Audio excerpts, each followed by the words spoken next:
Alright, hello citizens of the Nigelverse. It is Nigel here once again, and this is going to be another wrestling review. Right off the bat, I may or may not wince from time to time while I'm on camera, while I move my arm and shoulders and stuff. My shoulders are a little bit sore from my workout yesterday, but I'll tell you whose shoulders were even more sore.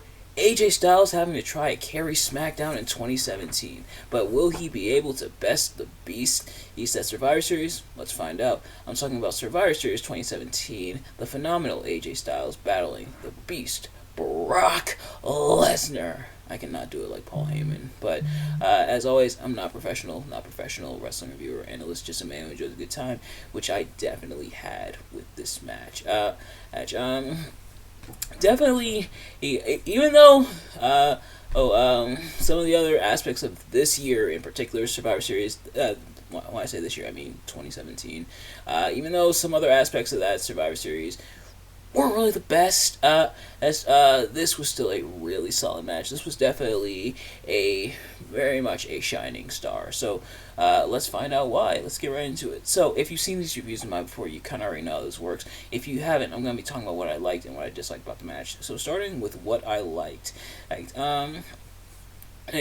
Two very different styles going into this, no pun intended.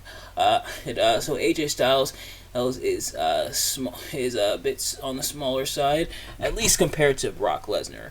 AJ Styles is about 5'11", so he's only a few inches taller than me. But AJ Styles, of course, very agile, ground based, but also can take to the sky and very technical. Meanwhile, Brock Lesnar a lot more about power and dominance, and I think their styles meshed really well together. With Styles having to work around on the power disadvantage against Brock Lesnar. Ultimately, he comes up short against the Beast,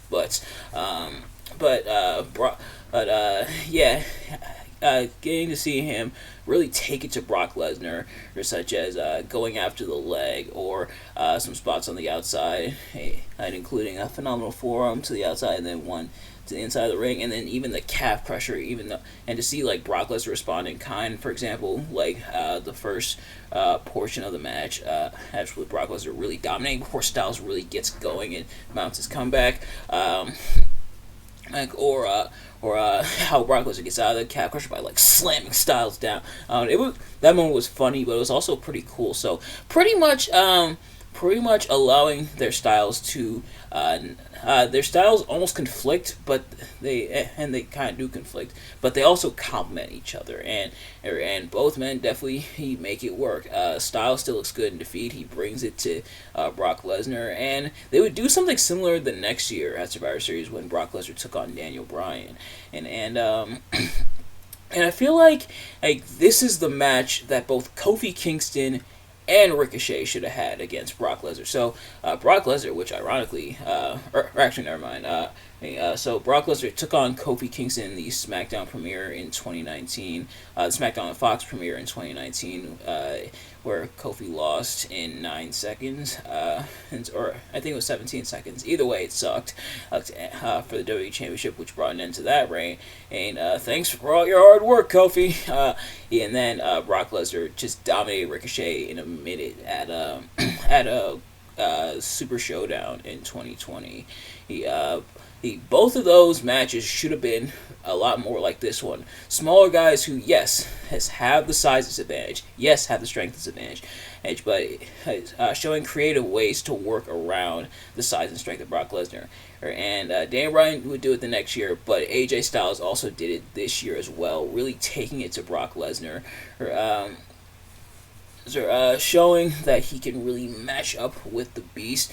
It's crazy because AJ Styles still wasn't that long in WWE at this point. At this point, he had been in WWE for a little over a year, or actually about a year and like a year and a half, or a year and 3/4 almost.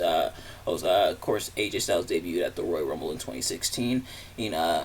But not only having a really solid rookie year, facing and beating John Cena and facing Roman Reigns and stuff, but now getting the battle against Brock Lesnar, or getting to show off against Brock Lesnar and really looking incredible. Like if AJ Styles picked up the win here, it wouldn't have been like totally far fetched or unbelievable. Well, I think they pulled that off really well, and this was still when they were doing the brand warfare and everything, especially since the brand split had come back the year before. But but to see it here and to see it unfold here as AJ Styles looks to combat Brock Lesnar. Of course, Brock Lesnar is the Universal Champion at this point. He's on Raw. AJ Styles is the WWE Champion on SmackDown.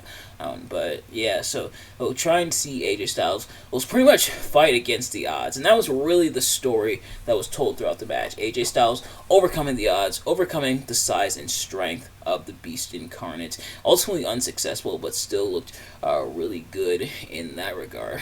Putting on a really solid match against each other, and they mentioned that in terms of points, by the time they got to this match, Raw was behind, so Brock Lesnar tied things up for Raw. So I imagine the tie would have been broken. I forgot who won Survivor Series that year. I think it was Raw who ultimately won Survivor Series that year, or who got the most points and everything. It wasn't a clean sweep. That wouldn't be till the next year, or for whatever reason. But yeah, so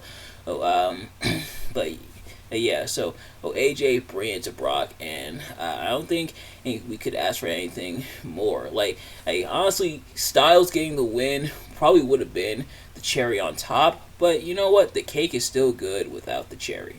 Or maybe it's a Sunday analogy. I don't know. But, yeah. And it's even crazier that it was almost Jinder versus Brock. Yeah, this was that year. The year that they decided to put the WWE title on Jinder Mahal. Now, granted, and I'll probably... this is something I do want to go into more in depth in the future. I definitely want to talk about this in a future video where Jinder Mahal WWE title reign, and it was something. It was definitely something. But yeah, so Jinder Mahal was gonna face Brock Lesnar, but had dropped the WWE title to AJ Styles not too long before then. So instead it was Brock Lesnar versus AJ here. Now, granted, Jinder Mahal getting squashed by Brock Lesnar would have been kind of hilarious, but at the same time, I'm glad we got this match instead, an actual good match. Like Jinder versus Brock, like I mentioned, that would more so be like a funny comedy match. Jinder just getting absolutely squashed by Brock.